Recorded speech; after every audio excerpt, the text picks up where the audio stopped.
Good afternoon, everyone. We're here in amazing Akron, Ohio, and we're going to be asking one of my favorite guys, my dad, my hero, some questions. We're going to be interviewing him. I put together 50 questions, and we're going to get his spin on life and some of the awesome things that he's done and a lot of his memories. So let's go ahead and get started, Dad. Okay. So just name and date of birth.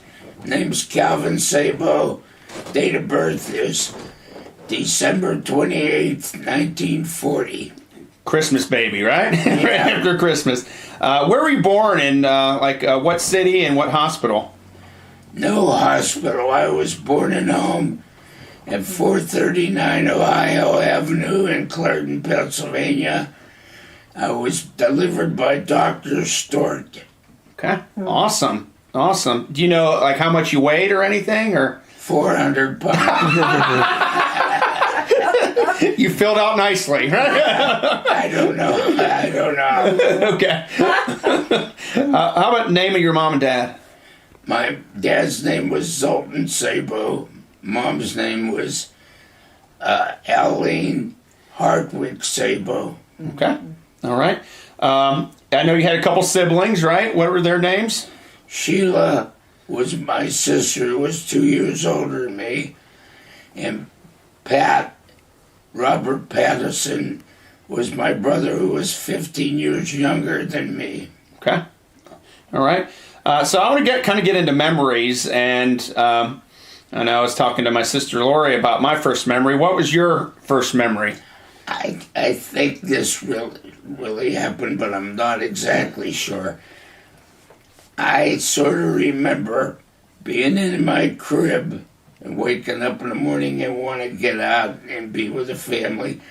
And I crawled on the hand railing and crawled to the top and fell down to the floor and sort of panicked my mom and myself.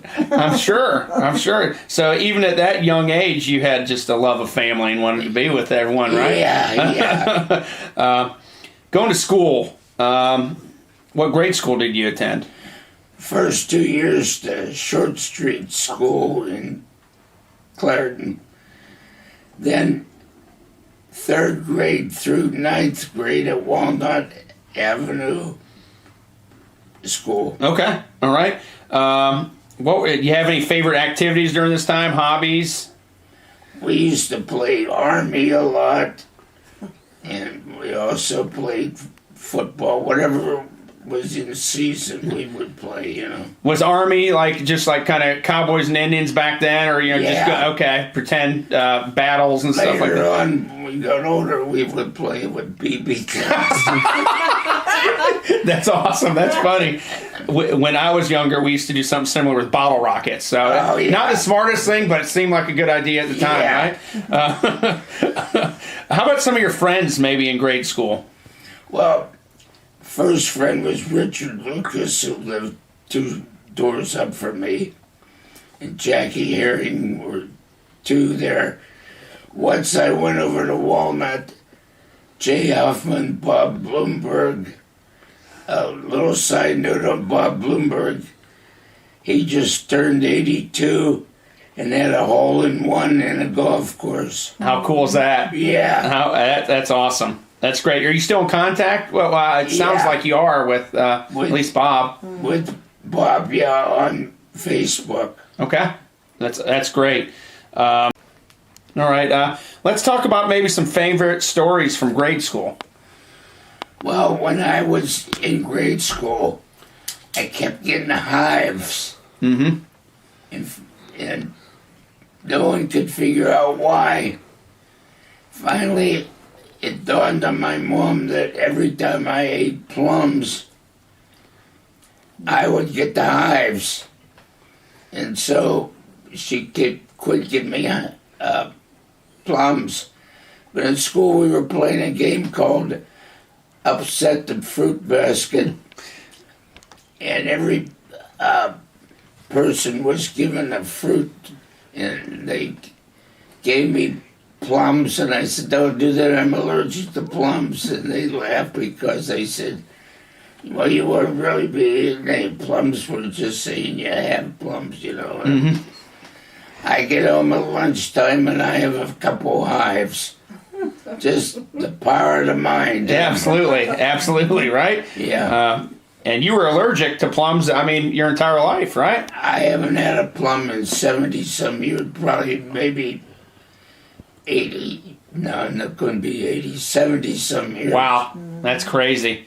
Did you have a favorite grade school teacher? Yeah, Mr. McGogany. Okay, what did he teach? Or I mean, at grade school, I think they teach everything, right? He taught most everything. This was about 7th or 8th grade that Okay. and I liked him because he had some really cool ways of teaching things. Okay. Like in the area, Clarendon's on the Monongahela River, and he says a lot of people have trouble spelling Monongahela, but I'm going to teach you how I learned. He said, Monongahela City, which was up from Clarendon, had some really cute cheerleaders. So we would go to any of their games, and they had this cheer, MONONGAHELA.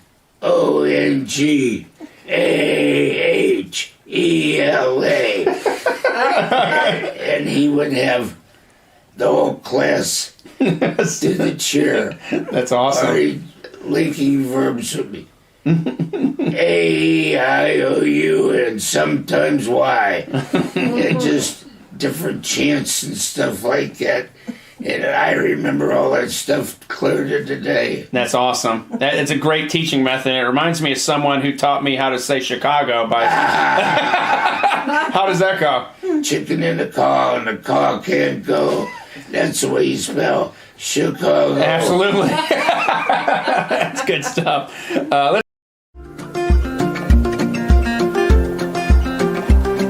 Let's move on to your high school years. What's the name of your high school and maybe a favorite subject or two? Clarendon High School. I liked history best. Okay.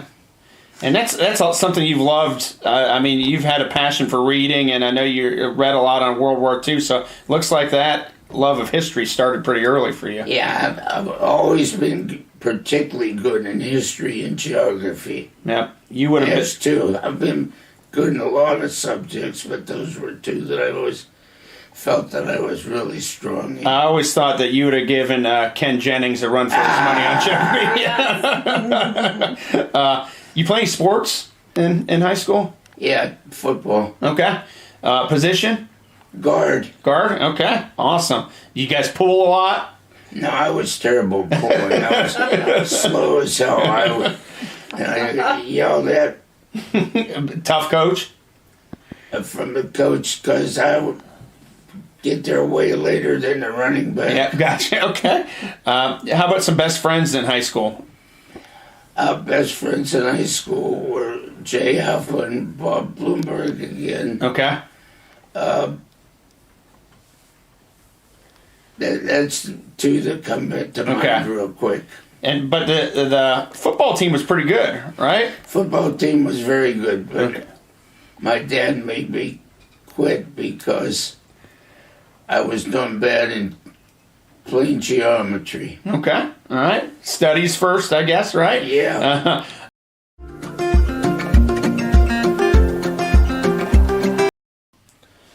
So after high school, Dad, you made a decision, and I think it was the decision that was able to allow you to visit a lot of the world and kind of get out of your comfort zone of Clarendon, right? So what did you decide to do right out of high school? First off, my dad wanted me to be a plumber like he was, and he wanted me to become an apprentice plumber. And I tried that. The first thing I knew about plumbing is I never wanted to do it again. Mm-hmm. Hated it. Yeah. So I wasn't doing anything for a while. And finally my mom says, hey, you can't, you're not retired, you got to do something. Yep. I think I want to join the Navy. So I joined the Navy. Okay. So you joined the Navy right out of high school or after a brief respite, or Yeah. and where was boot camp? San Diego, California. So that's way in the West Coast. What did you think of San Diego? How was boot camp? That experience? Well, boot camp sucks. Yes. Boot camp's a bitch. Okay. So then, San Diego, the weather is nice. absolutely. So out of boot camp, I'm sure they put you on a ship. What were the names of what was the name of the first ship you were on, and what type of ship was it? It was a USS Brain, and it was a Fletcher class destroyer. Okay. What ports did you go to when you were on the USS Brain? Went to our home port was San Diego. Okay. Went to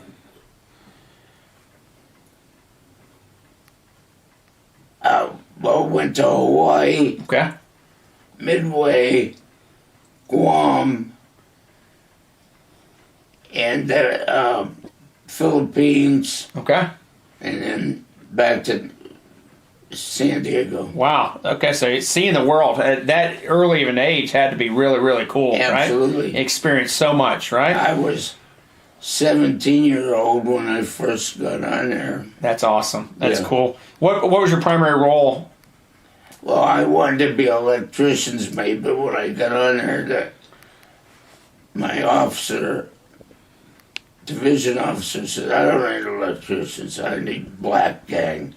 I went, "What the hell is that?" Okay. He says, "Boiler room." Oh gosh. Yeah. So put me down the boiler room, which was hard work and hot, but a really great bunch of guys. Awesome. So how long were you on that ship? And then I know you moved to another ship. What was the name of that? And how Yeah, did I that? was on there a year and a half, Okay. and then I got transferred to the USS Kuntz, which was a guided missile destroyer. Okay. And Actually, a guided missile frigate. okay. And same role there in the boiler room. By that time, I was dedicated to being a. Okay. And of the ports you visited, because I know you went to a couple others. You know, what was your favorite port that you? I liked Bremerton, Washington a lot. Okay. I liked Hong Kong. Okay. Amazing that you got to see all the world like that. I'll tell you the ports I had on the Kuntz. Okay. That again would be San Diego was our home port. And then Bremerton, Washington was our home place where the ship was built, where we got dock work. But then we went on a cruise, from San Diego to Hawaii, to Midway, to Guam, to Yokosuka, Japan, Sasebo, Japan, Kobe, Japan, Shanghai, Korea, Wow. Olongapo, Philippines, Manila, Philippines, Hong Kong, Perth, Australia, Albany, Australia, Wow. Melbourne, Australia, Sydney, Australia, Fiji, back to Hawaii, and back to San Wow. Diego. That's amazing. All the places you visited, and that's Yeah. Australia is on my bucket list of places to go. Australia was fun. Yes. And nice people down there too, from what I've heard. Right? Absolutely. They welcome the Navy. While They some liked Americans big okay, time. awesome. Any favorite stories from the Navy? I know I've heard a couple, but Well, one of my good friends on the Kuntz was Leroy Pyland. He was Indian, from an actual Sioux Indian. He was a small, slender guy, and we were on midnight watch together. There were four of us, and he was up on the main deck. He went to go to check on if we were making smoke or not. You don't want to make smoke. He went past the galley, and saw a cook in there making donuts. So he crawled through the porthole, stole a big pan of donuts, a real big, like 3 foot by 4 foot, snuck out, came down. We ate until we were almost sick. That's awesome. Sent him up to the forward fire room, which there's 2 boiler rooms on each ship like that. They ate as many as they can. We told them to send it back to the after engine room. And then after that, we had him throw the pan overboard.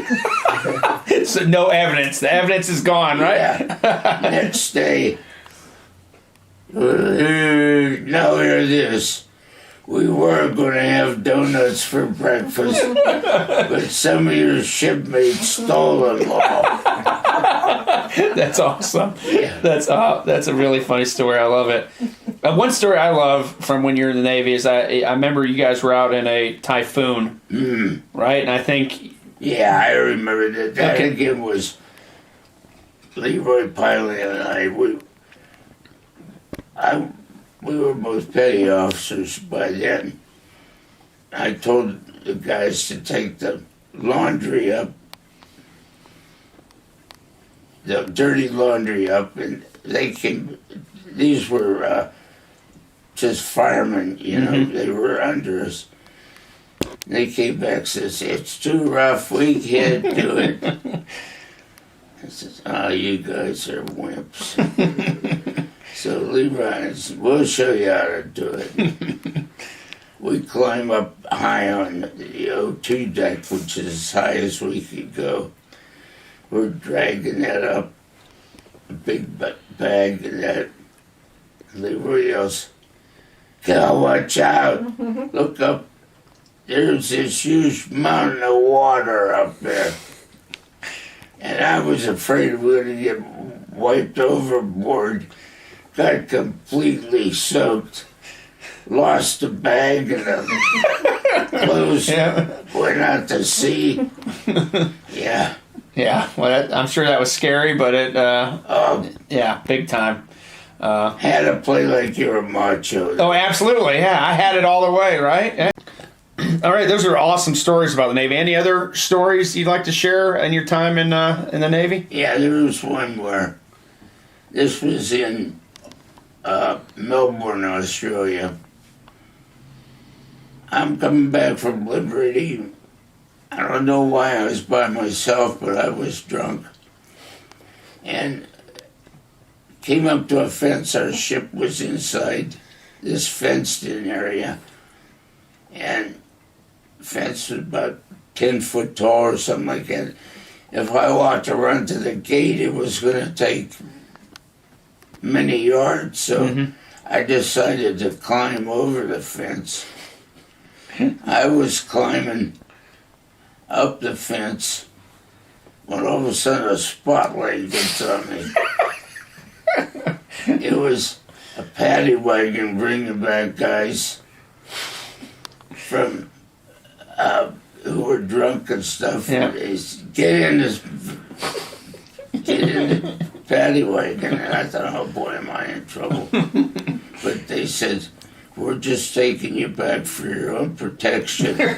For your own safety, right? Yeah.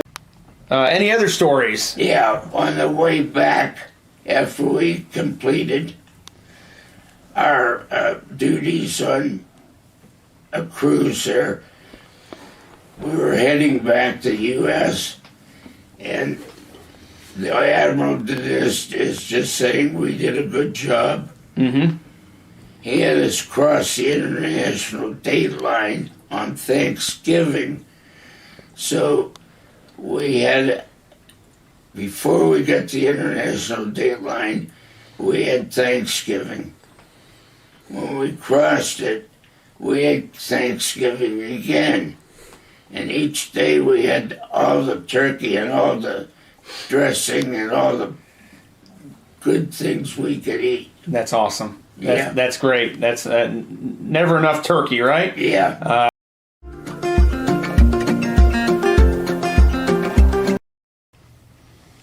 All right, let's move on to college.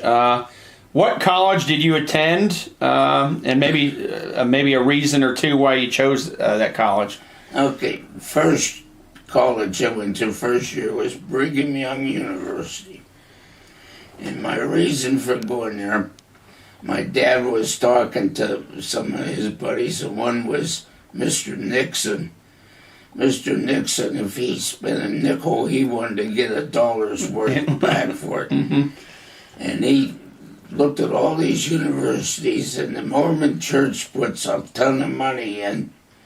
And he felt you get the most educational buck for any school by going to Brigham Young.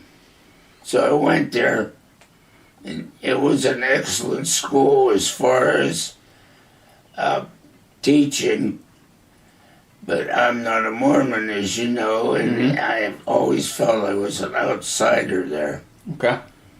But had some fun times there. Absolutely. See another different part of the United States, I'm sure, which is cool. Yeah. My college roommate was Denny Zadrawli. He was from Clarendon also. Oh, okay. And we lived off campus. And my landlord, he did all kinds of things with us. Okay. He wasn't that much older than us, exactly. And he would rent these tote goats, and we would they're sort of like an all-terrain vehicle. Okay, yeah. And we would go, like, out to ghost towns and stuff like that. That's really cool. Yeah, and other time, his wife, her dad was an actual cowboy up in Wyoming, and we drove up to Jackson Hole, Wyoming, and we met the cowboy, and then also they have a thing where they feed the elk, and we were able to go out on the wagon with a guy who was feeding the elk. We get about 10 yards out of there, and it starts raining harder than hell. Never been so soaked in all my life. Did you get a chance to feed the elk? Yeah. Okay. I bet that was cool. Yeah. Really cool. So after 1 year at Brigham Young, you moved to another college, right? Yeah, transferred to Kent State. Okay. Closer to where you grew up, right? Yeah, plus my sister got married, and the best man, Clark Goodman, he was going to Kent State, and he was telling me how great it was. Okay. So I transferred there. You talk about two ends of the spectrum. Brigham Young, where it was no parties at all, and you weren't even allowed to drink Coca-Cola or anything. To Kent State, which was party you know. So you got, like you said, both ends of the spectrum. That's cool. Yeah. What was your major in college? Economics. Okay. And I know you met some good friends there. A lot of friends you still talk to today. I know one visited you last week. What are your names of your friends? Tom Zupke, Wally Frulich, Fran Avila, Brian Arota. There's a few that come to mind right off the bat. And I'm sure you didn't have any fun at all with those guys again, right? No. Any favorite stories? I remember we were on a softball team. This was inter school, you know. Mm-hmm. And I was on third base, and the guy got a hit, and I went home, and the catcher tried to block me, and I barreled right into him. Blew him up. Yeah. And he punched me, I punched him, and we're punching it out. And the ref kicked us both out. He says, "What's your name?" And I said, "Cal Sabo." And he asked the catcher, "What's your name?" He says, "Richard Sabo." found out another Sabo was there. We end up talking after, and instead of sticking around watching the rest of the game, we went downtown and had beers together. That's awesome. Was he a relative? No. No? Okay. That's it. I've never heard that story, Dad. Yeah. No. That's a good one. There's a lot of Hungarians in Ohio. Absolutely. I remember a story you told me about sneaking into the swimming pool. Oh, right? yeah. Particularly, another good friend was Tom Galloway. He would go up where the fans are and crawl through these ducts. It was about 30 foot above the pool. And he would jump into the pool and then come and let me in, and we would swim in there. That's awesome. Yeah. That's fun. I know you had some really good times at Kent.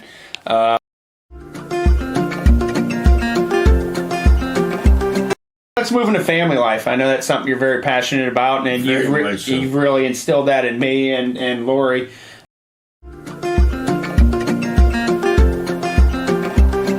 As well. Let's talk about how you met your beautiful, lovely wife, Rita. How did that go down? Well, we both worked at Goodyear in different departments.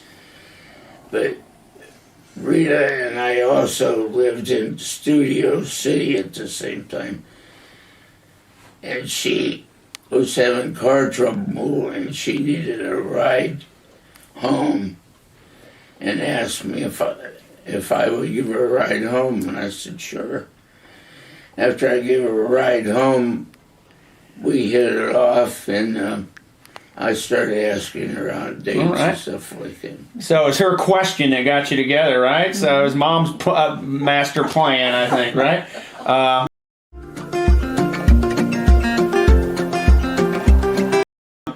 So you started asking her out. When did you know that you loved? Well, there was no specific time. Yeah. Mm-hmm.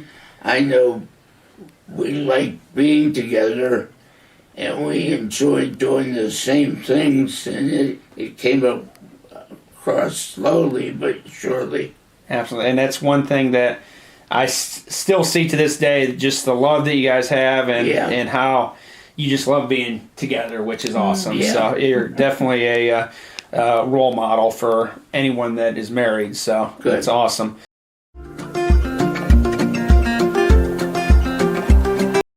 How long have you been married? 52 years. Wow. We'll That's be awesome. 52 in October. Halloween, right? Yeah. Awesome. How did you propose? It was at Anthony's restaurant in the parking lot. Okay. Did you drop to a knee? No, we were inside the car. Okay. We had sort of talked about it before that. Okay. Awesome. Made it official then. Okay. And she said yes? Yes. When were you, I know we talked about Halloween. When were you married and who attended? Okay. Was married October 31st, 1970. Okay. And my best man was Tom Zupke. Ushers were Wally Frillich, my brother Pat, and Tom Marcus. Okay. And on Mom's side? Joan? Joan was the maid of honor. Okay. Or was Nancy. Mm-hmm. Rita's good friend Nancy was the maid of honor. And she also made Mom's wedding dress. Oh, that's cool. Oh, no, she Okay. did. Joanne did. Joanne made the wedding Okay. dress. Awesome. That's really cool. Yeah. That's awesome. After wedding, did you guys honeymoon? Yeah, we went to Florida to Palm Beach. Awesome. That I'm sure was an awesome time. Oh, it was a good time. Awesome.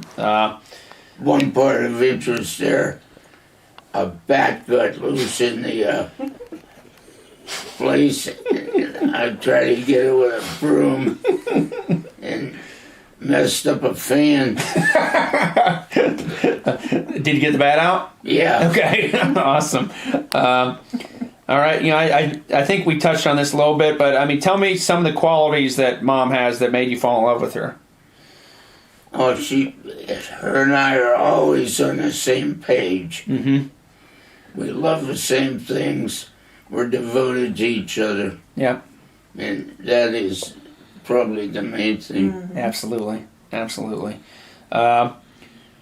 What are some of you talk about activities you like? What are some of the things that you and Mom like to do? I mean, we liked going to movies, going out to eat, playing cards, and we also love going to the library.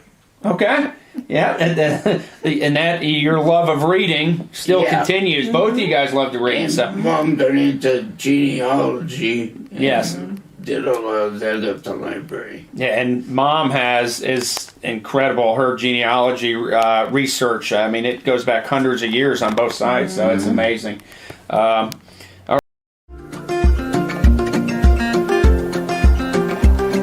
right. Here's a favorite topic of mine. When was your son born?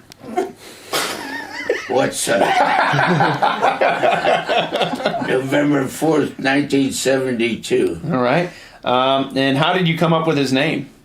Just the name we both liked. We liked the name Eric. Okay. And then you had a daughter.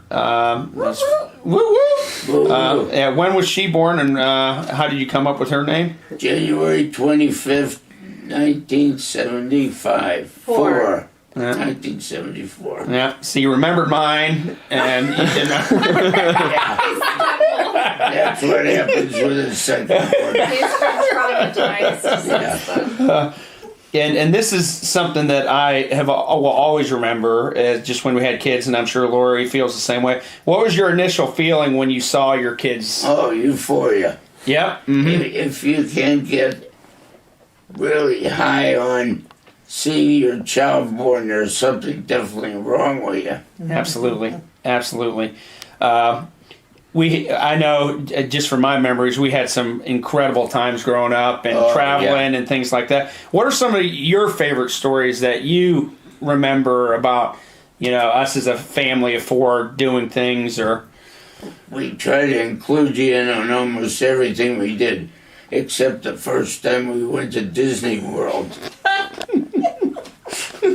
What happened there? Well, we went with a Goodyear travel club, and we left the kids at home. And they probably never forgave us for that. Other than that, Myrtle Beach was always a biggie. We loved going to Myrtle Beach. Absolutely. And you drove a lot. I mean, you used to drive through the night to get there. Yeah. Right?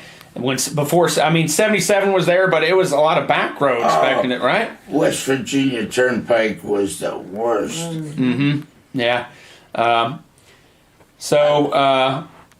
figured West Virginia Turnpike would be finished the same date that the last drop of oil in the world was dried up. So we're just talking about travel and Myrtle Beach. What are some of your favorite memories of traveling? Any good stories that you have? Well, I remember one time in Myrtle Beach, we were getting things out of the car and stuff. We were right by the elevator. You came up, running up. Sissy gone, Sissy gone. She got on the elevator door closed, and took her down to the ground floor. We found her and got her out of there, and she was crying. Yeah. It's traumatized her ever since. She hasn't been the same. Yeah. I remember another time up in Toronto. I was in the pool, Lori jumped in, and I didn't see her jumping in, and she goes down to the bottom of the water, and I swim after her and bring her up. But she wasn't phased that time.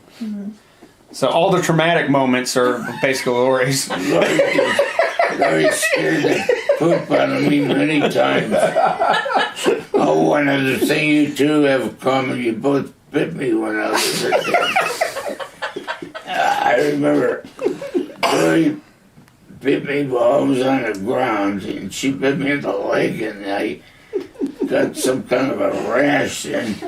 And then you were in a papoose, and I could hear this chomp, chomp, and then finally a bite in the neck. Which one of us, I remember, got their hat stolen by a monkey? I believe that was young Lori Jean. Lori Ann. So many family memories. Me and Lori were just talking about earlier. One of my, I think, my first memories is Ocean Reef, out on the balcony. Me and her sitting out by the register, just watching the ocean. I remember swinging on the swings out there. They had a park. But yeah, those were incredible memories for us. I remember out there you throwing matchbox cars down at people. Yeah, we threw that. I remember we threw those popper snappers and got in trouble. That was later when we were. Yeah. And I remember you having friends with two French Canadian kids that couldn't speak English. Yes. And you couldn't speak French, but that didn't bother you. You had a good time together. And we were pen pals. I remember his name was Sebastian Dubé. Okay, and I remember we went to Canada, and I think you ran into one of them. I believe it was the other one. Yeah, I think Francois was the other one. And we were at Niagara Falls, I believe, and we ran into him, which is crazy. Yeah. Right? So that's awesome. What makes you proud about your kids and your family? Well, they're all good people.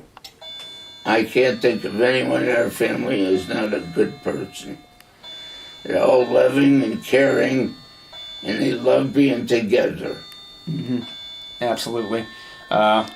We've traveled as a family. I mean, we still travel together as a family, and we just love each other's company, and I think that's awesome.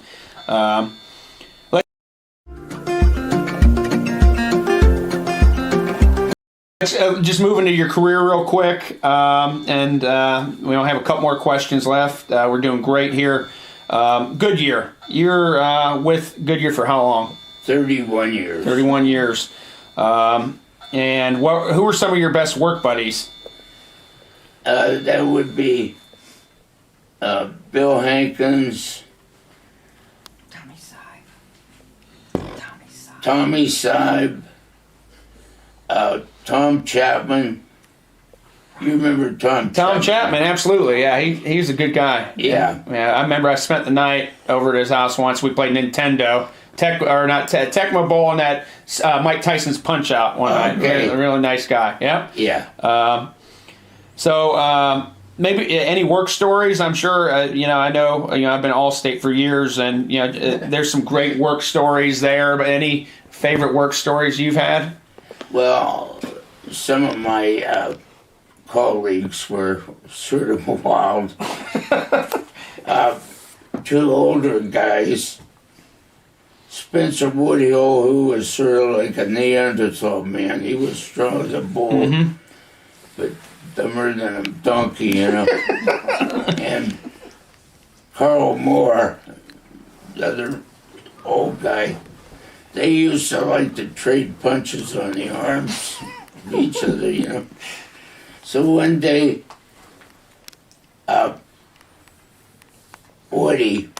Spencer Woodhill, he goes out to the men's room and he sees Carl peeing in a urinal. So he gets behind him, gets him in a half Nelson, and starts driving his head down towards the urinal. Just before he got his face in the pee, Carl breaks up, and it's not Carl.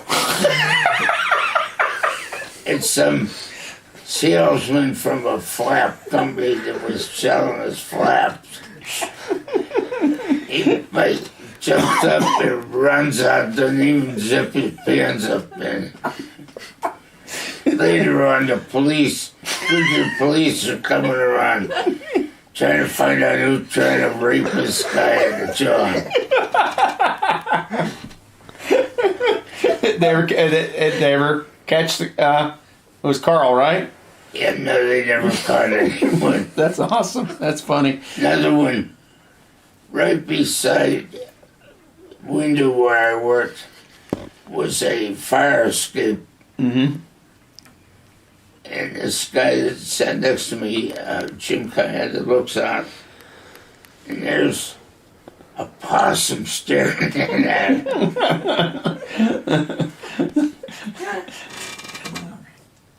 Carrying something on the head. Oh, yeah. Another time, I'm going down the hall, and I put a bunch of reports on my head, like, Yeah. walking with that and trying to balance them. And walk past this one office, and there's the Vice President Rick Adante in there holding a meeting. He sees me doing that all the time when the meeting, and comes out and says, "Cal, it reminds me when I was a kid, me and my brothers would take the laundry down to the laundry room like that." That's awesome. I was so embarrassed. But at least he was humorous about it, right? I feel like, that's cool. He always liked me. Yeah. One thing I remember about your work, and I'm sure you'll remember it as well, is Mom would come and we would wait outside for you to come out and tell us what that was like when you came out of the doors. Yeah.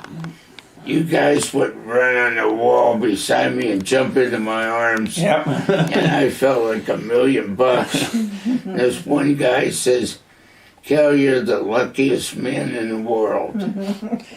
I remember sometimes you guys would come and we'd grab you, and then Mom would have a lunch ready. We go to Wavefoot Lake. Mm-hmm. And cook out, and then you guys loved the playground there. Yes, those are definitely some awesome memories. Great memories.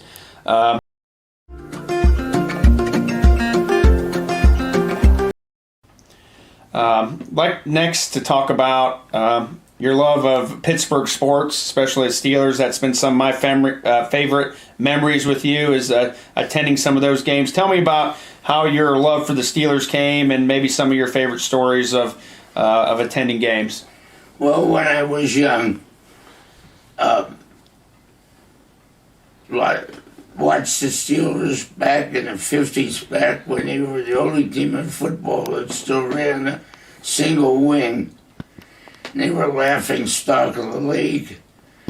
And the Cleveland Browns would always beat the living crap out of them. And I always had a hatred for the Browns in those days and a love of the Steelers. My dad did a lot of business with a plumbing supply company that had season tickets, but no one ever warned him. So I could get the tickets, a lot of games, and we'd go watch them, and always loved them. Absolutely. I know we attended many games. Do you have any favorite stories from Steeler games that we attended? Yeah, I think one time there was a Browns guy who was trying to cook some tailgate, trying to ask me if I could loan him a lighter fluid or something. And I said, "I don't talk to Browns fans." Very much so. I remember a story where we played them in a playoff game, and you'll probably remember, and it was when Barry Foster was with the team, and there was a Browns fan like 2 rows back of you, and at some point during the game, you turned back to him and said, "We're running the ball down your throat." And you can't do a damn thing about it. Exactly. Great memories for me, and really fun. Just the car rides there and back, and going to training camp was fun too. Yes, absolutely. Yep. Got to get close and personal with a lot of the players and coaches. Yeah. So, still have the picture of me, you, and Bill Cower. Bill Cower, in our garage. So that's awesome.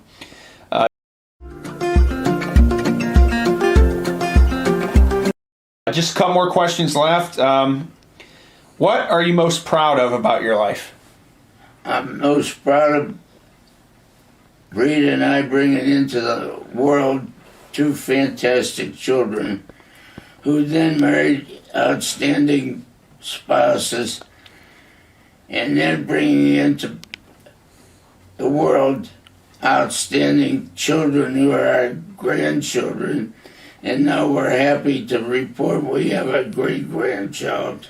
Awesome. Yep, it's family. And it's Yeah. something I've learned as well, that family is more important than anything. Well, it's faith, family, Yeah. but that's something we got from you, and so that's awesome. What brings you most joy in life? I think I know the answer, but Being with family. yeah, yeah, I am happiest in life when we're all together enjoying each other. absolutely. What advice would you give to Dave and Grace, Andrew, grandchildren or great grandchildren as they grow up? What's some maybe a couple words of advice that you'd like to give Well, them? I always preach, treat others like you want to be treated yourself. Mm-hmm. And be truthful. Yep, absolutely. And let your word be your bond. You know, if you tell someone you're going to do it, do it. Absolutely. And become a close-knit family and trust each other and help each other. Absolutely. This family is something that you've ingrained in us, how important it is, and just how important it is to share with each other the great memories and things of that nature. So that concludes our interview. Do you any last words, Dad? Well, I really enjoy you coming up and visiting. I really like that a lot. Yeah. Well, I love you so much, Dad. It's been a privilege me interviewing you. You're my dad, but you're my best friend and my hero. So I love you. And I love all of you guys. Yep. All right. I love you. I love you too. Yeah. All right.